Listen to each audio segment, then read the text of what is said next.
Welcome, everybody. I have a very special program today with a very special lady who is an entrepreneur, a writer, a hostess, and many, many more things. She talks about world of energy, quantum physics, and bioenergetic field. And she's the hostess of Good Vibes TV. Leslie, it's a pleasure to have you here. Thank you, Ariel. So glad to be here with you. Thank you so much. Where do world of energy or energy itself, quantum physics and bioenergetic fields get together? Yes. Well, I let me start from when I started my journey, my spiritual journey. So I was raised Catholic. Then I was a born again Christian for 7 years, where I studied the Bible like crazy, and then got disenchanted with the church because the church is filled with human people, and humans are not always as um, ideal as we would like them to be. So I started my journey into metaphysics, and I actually started a metaphysical bookstore in Florida that I had for 16 years. So a lot of my learning and development and spiritual development happened while as I had the store, and then after that I had a New Age cafe for about 9 years. So I was around a lot of metaphysical people and learned so many different things. I started with Native American teachings and angels in the very beginning, and then it kind of branched out from there. And I just really believe in spiritual, what I call spiritual independence, where we're not like the freedom I felt when I kind of let go of these concepts of hell and heaven and punishment and guilt and all these concepts that these religions have to control people. I felt spiritually independent, and I realized that I could craft my own spirituality, and apply the different teachings from many different paths, because all the paths lead to the same place. And that place, what I believe, is that there is one creator, whether you call them him, God or creator or source. It really doesn't matter. But I did start changing the word God into saying universe, because it seems so much more open and expansive and out of the box of religion. So as I've studied my these spiritual paths, I came to the understanding that, quantum physics, the scientists were starting to study energy and this kind of thing. And so really spirituality and science has come together finally, that all the spiritual things that the indigenous people taught us, and other, the Buddha and Jesus too, all the ascended masters, all of these things can be explained through quantum physics, that it really, there's a science to it. So I had closed my store in 2016 and officially retired. My parents had passed away, and I was 57, and this was back in like 2020. And the opportunity to start a YouTube channel, basically, I came, and I started thinking, what would I call it, and all of this. And I actually had this device called a Healy, which uses frequencies to balance the body. And so I was using that to balance, for my health, both mental health, physical health, and ended up creating Good Vibes TV. And my slogan was raise your vibe and thrive, because I started to understand how energy works and how we create our reality, create our life experience by how we're vibrating. And the way we can tell how we're vibrating is by our emotions, because emotions are energy in motion. And so, where we're vibing, and I love to use this map of consciousness scale by Dr. David R. Hawkins. He's since passed, but his work is still there. And he created an emotional guidance scale that goes from fear, basically at the bottom, to love on top, and all the different emotions in between. So, really, the lowest vibration is shame, guilt, shame, anger. It goes up the scale. And so Abraham Hicks also talks about that. She calls it the emotional guidance scale. Very similar, but the same concept is that depending on where you're vibrating on this scale, will determine what kind of life that you're creating. So if you want love in your life, you can't be hating everybody or being critical of everyone, because you're putting out that vibration of negativity, of, criticism and stuff. And so the universe will provide things that match that. So to create the heaven on earth, which I believe we can create, we have to be in those higher vibrations of love, peace, joy, enlightenment, all the good vibes. And so living in these emotions of love and good, what I'm calling good vibes, this is how I believe we can create a higher vibrating.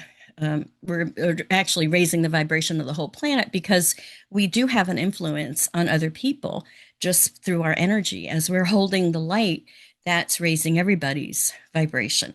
But if we're in a lower place, in a lower vibing place, that's also going to affect people.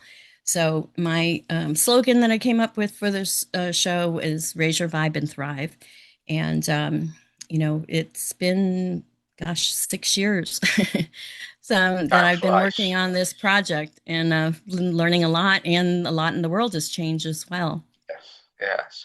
So you're proposing that vibration and frequency dictates your life, right? Yes, yes. Like attracts like Exactly. attracts like. So to create a heaven, we have to kind of be vibrating at that frequency of heaven. So we're supposed to probably check or analyze what do we have around us, what's going on in our lives, and check and see what needs to be changed. Yeah, the first step being aware of it. Aware, right? Being aware, realizing that we're not victims, right? Because exactly. How we're raised and everything, we have this victimhood thing that we have to get over and realize that we are victors, but we have to choose. We have the choice, no matter what life circumstance we're in, we have the choice to react to that, or to choose to react to that in the way we want to, as opposed to just reacting however we want to react. We choose, we have the power to choose how we're going to react to whatever the situation is. And by react, I found over time that how we react to something actually can, like if it's a negative thing that happened, by reacting a certain way, that can actually change that thing and dissolve it, like, or heal it, or, whatever, depending on what the situation is. I love like the Ho'oponopono prayer, the one that says, "I'm sorry, please forgive me, thank you, I love you," which comes from the Huna of the Hawaiians.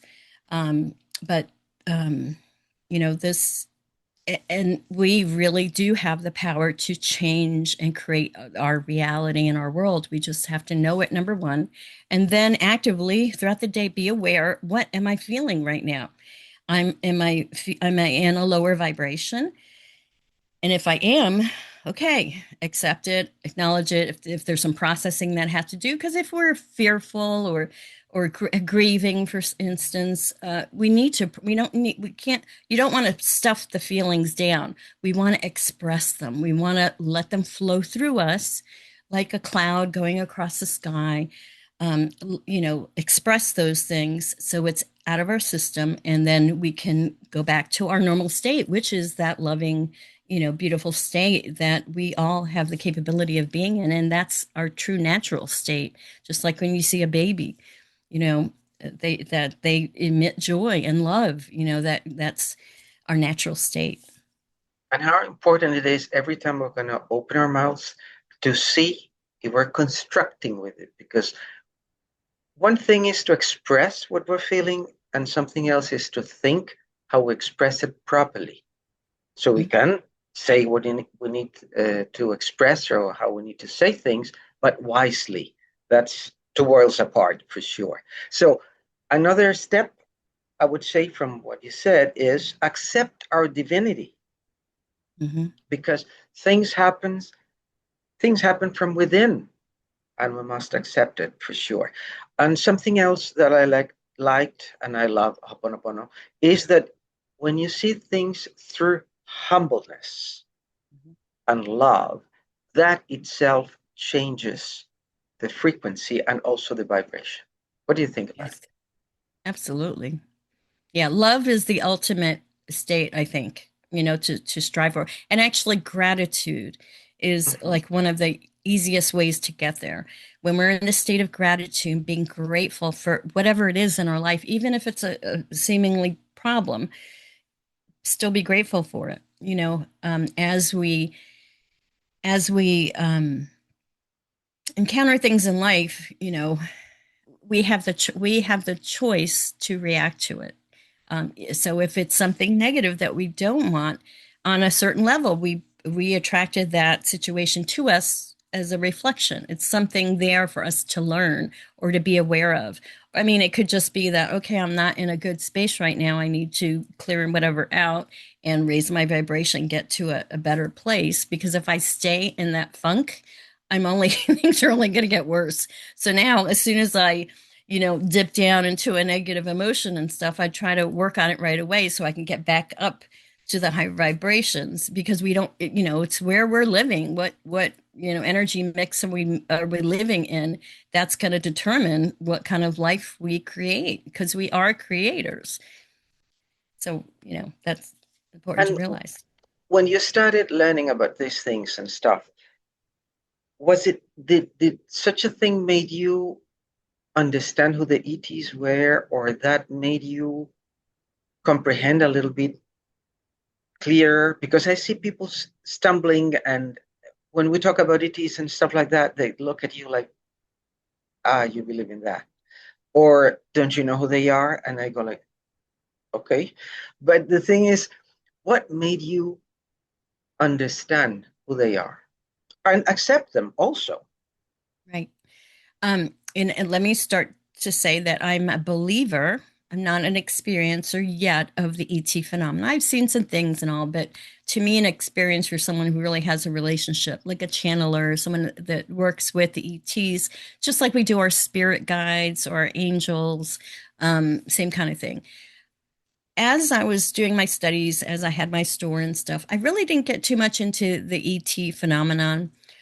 It wasn't until like I always followed Dr. Steven Greer. And back in 1993, there were a bunch of whistleblowers from the military coming to him saying that, you know, they have ET craft, they've reverse engineered it, they have the bodies, and the whistleblowers wanted to talk about it, but they had these NDAs they had signed that basically they could have their pensions taken away, their careers messed up, or even they could even be killed if they revealed the information that they had that they signed the NDA about.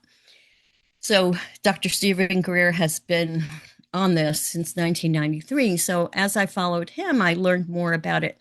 And he has a specific protocol called the CE5 app. It's on your phone, and that's contact of the fifth kind, close encounter of the fifth kind. Just like there was the movie Close Encounters of the Third Kind. I think Alan Hynek was the man who said there was a kind of close encounter of the first kind is like seeing an object. Close encounter of the second kind is actually seeing, like if a craft came down, it left physical evidence. Close encounters of the third kind is actually communication, like they have in the movies. That's initiated. Close encounter of the fourth kind, I believe, is like an abduction or when they take you up on the ship, this kind of thing. And close encounters of the fifth kind is where we as humans reach out to the ETs as ambassadors, to communicate with them in a loving and friendly way. Um, so, so he started this whole movement to contact the ETs directly and become citizen ambassadors, because he saw what the military was doing and the government. And one of the reasons that I'm um, involved with the Citizens for Disclosure and all of this ET stuff is because there are technologies like free energy and other kinds of technologies that can help heal our planet, clean up the planet, change our society so we don't have the, 1% of the people having 99% of the wealth, so there's more equality and equity and living in a system that helps everybody thrive. So because these technologies, these ETs have it, and they can help us evolve us as a species. Um, that's one of the reasons I'm so involved with it, because I believe that it can really help the evolution of humanity on a spiritual level and also on a technological level too. Do you think if we change, we could, from within, I mean, and trying to understand certain things that go far beyond our heads and stuff like that, do you think we can change what's going on in the world, talking about frequencies, vibration, stuff? Absolutely. I think all of us have that power to raise our vibration, and as we connect with each other, the it's more than the sum of its parts. The synergy that's created is, exponential when we bring like-minded people together. I've heard a phrase, because I'm very much into affirmations too, and they say one positive thought can cancel out 1,000 negative thoughts. So the light and love and the higher vibrations are so much more powerful than the lower vibrations. And it's coming from the heart.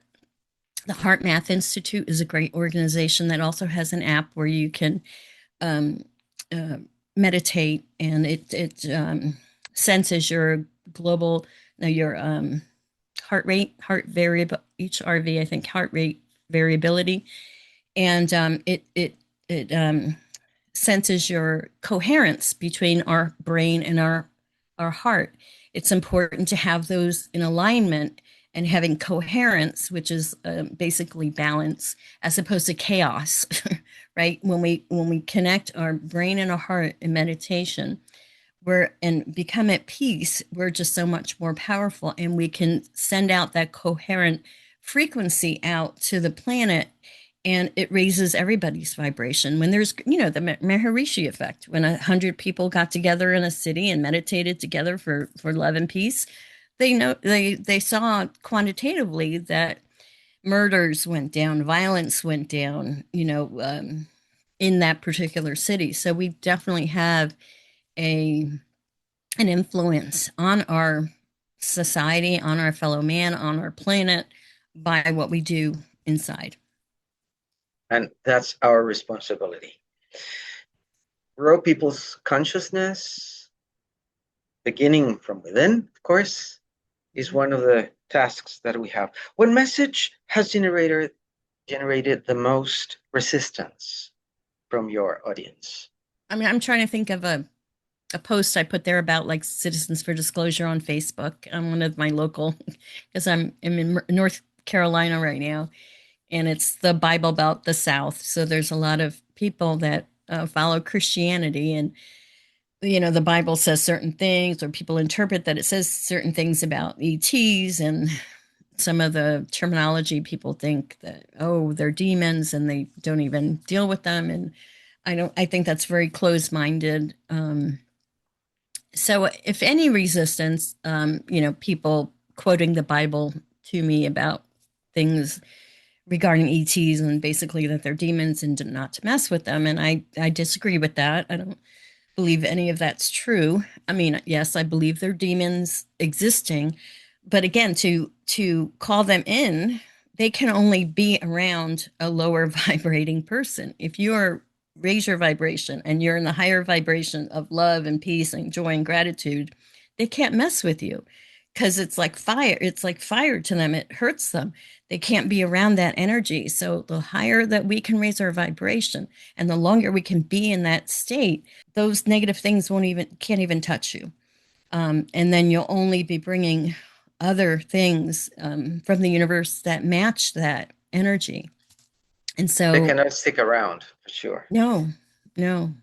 So, do you think for a Christian or somebody who believes, let me put it like this, for somebody who has been taught that the Bible says certain things, would be harder to understand, believe, and comprehend maybe who the ETs are? Um, Probably. It just depends on how open-minded they are. The indigenous people have talked about the star people for eons. They Exactly. know, Yeah, and true. they've interacted with the people, and there are many species. They're not just what I'm learning. This is what I'm learning. There are many different species. The government has said that there are certain species, the mantids, the grays, the Nordics, and what was the other one? How do you call them? Pleiadians. Yes. Well, the government, they were mentioning four for sure, but there are many. There are many. Mhm. out there, and they all have different strengths, I guess, different expertise. So we're all, I think, learning about this. Yeah, it's Different purposes. The first time really sat down and was trying to think, could God be? I mean, if I believe that God is all powerful, mhm. just creating the human race doesn't make sense, Yeah. right? And after that, understanding that that's my belief. If somebody else thinks otherwise, I'll respect it. But that somehow we were tailor made Mhm. by some of them, right? Because if you see how the body works, how many laboratories do we have inside? This is amazing. This is an amazing machine, right? Yep. So I started thinking about it and I said, yeah, could we were tailor made. Yeah, like a suit, why not? Then I started thinking how important it is for us to be here and understanding that we have many reasons to be here also, and Mhm. understand the importance of life, right? Mhm. Because I mean, there are many reasons why each and every one of us are where we are Mhm. and why we're doing what we're doing also, right? So Mhm. when you come to think of it, you go like, okay, this is not a waste of time for me to be here, or I want to stay out of here, the sooner the better. No, we must understand and follow our purpose. That would be a message that I would love to leave today. Try to look and see what your purpose is and try to follow it, because that's the main reason you are here. You mentioned Citizens for Disclosure. Could you please elaborate a little bit more on that? If there is somebody that has no clue what this is, so that person will be able to understand, and who knows, maybe to be a part of it, become a part of Yes. it. Yes. So there is the New Paradigm Institute, and it's newparadigminstitute.org. And this is a nonprofit organization that Danny Sheehan, who is a constitutional lawyer, started back in 2024, just a couple of years ago.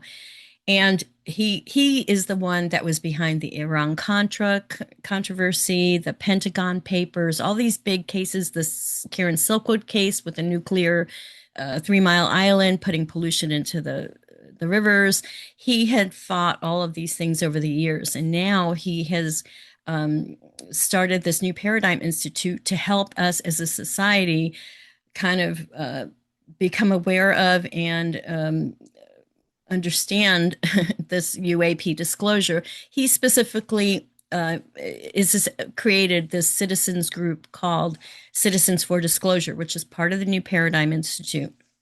And so Citizens for Disclosure is a grassroots effort that anyone, it was contained only in the United States, but we got Canada now, and now there's a Espanol group as well for the Latin American countries that speak Spanish. So it's global. And basically, we have been working on lobbying our representatives in Congress and our senators to provide for UAP disclosure, UAP, UFO disclosure, because we know for many, many years since Roswell, the government has been hiding this information. They've been working with the ETs. They have reverse engineered their technology. They have gotten technology from the ETs, but they're using it to weaponize. They're not using it for the good of humanity. And so this is, an effort, Citizens for Disclosure, that anyone can join. You can go to newparadigminstitute.org, and there's a link to sign up. You could get there. He has a weekly newsletter, so he is a great resource for knowing what's happening in this world of UAP disclosure. So a lot of what he's concerned with, and a lot of experts are concerned with the ontological shock, so that when they admit that ETs do exist and they start showing themselves more and more, some people are going to have a hard time with that, depending on their paradigm, their belief system. So I think it's important for us to kind of open our eyes to knowing that we're part of a galactic community of beings, of sentient beings. And when you open yourself up to the understanding that we have a star family, and then there's all kinds of ideas about the star family, these different ET groups actually putting DNA into the human race. So that's a whole another line of thought on that, that we all could potentially have 1 to 5% ET DNA in us, right? Or maybe Nothing more. wrong Who with that. knows? No. And if you're coming, if we have an understanding that we are all God, right? We are all fractals of the creator, right? Here to experience this life. And so when we understand that, our physical being, it's just a suit we put Exactly. on, right? And we We could put we on the suit wear as a for a human, while. Yep. right? It's temporary. We're Temporary. eternal beings having a temporary human experience.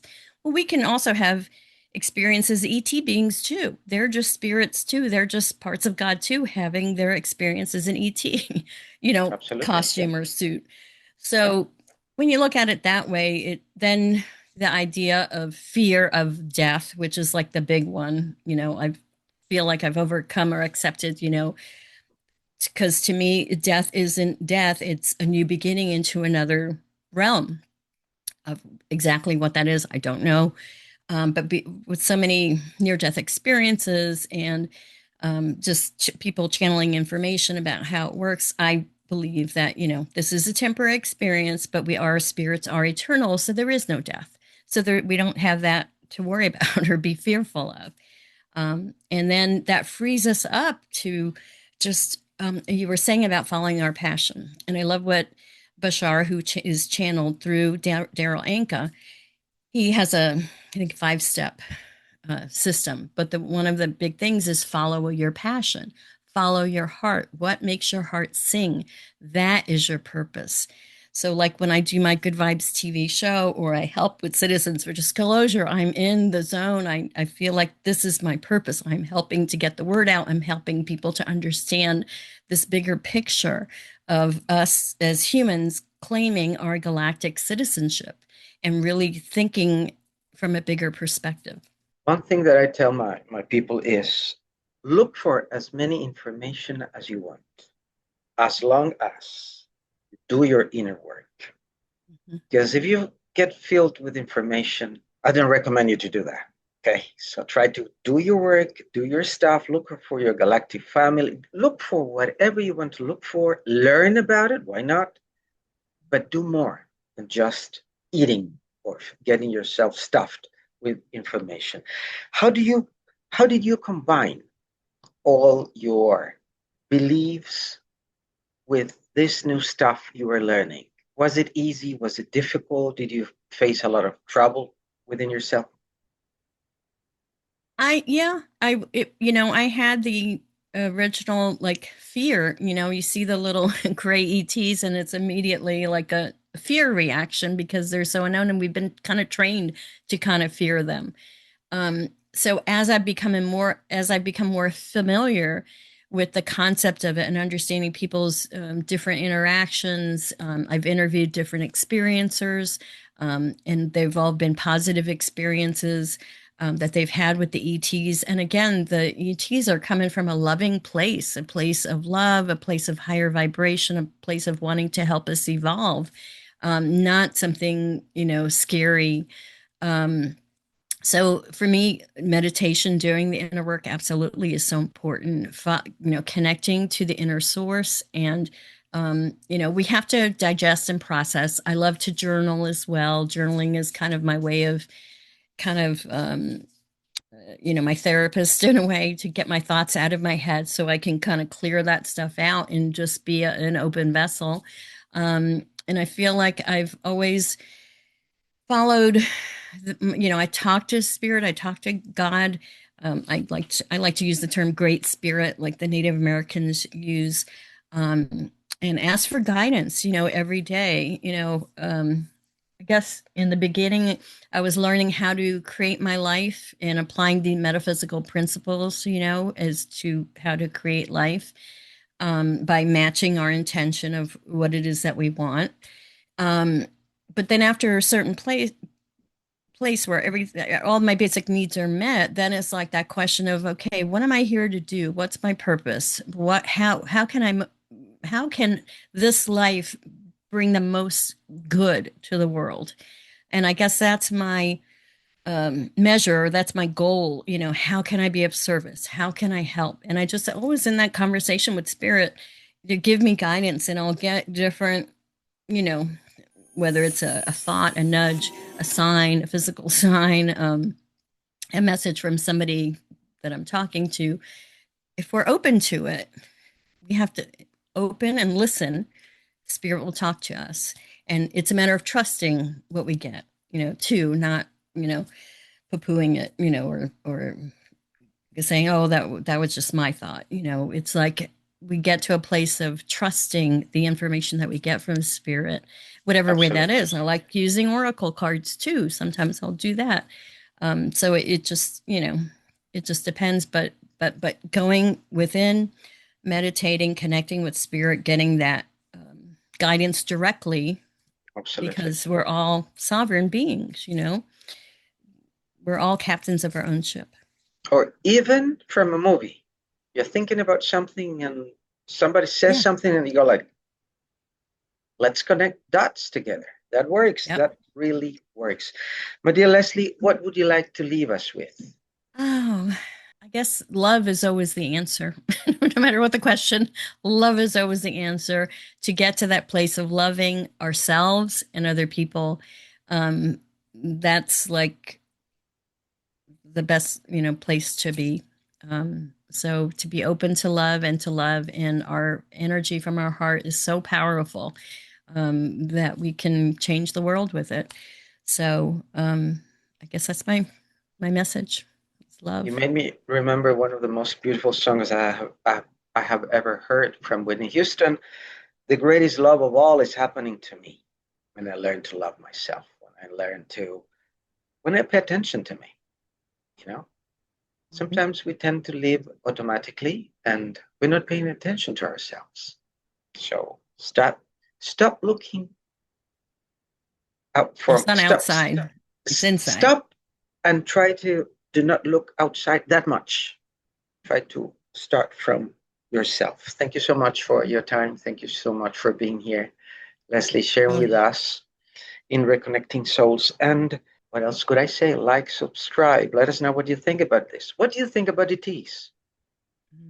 Maybe you have one in your family and you don't know it. Look for it. Thank you. Thank you all. My pleasure being here. This is Ariel Zvi from Reconnecting Souls. Until next time. Bye bye.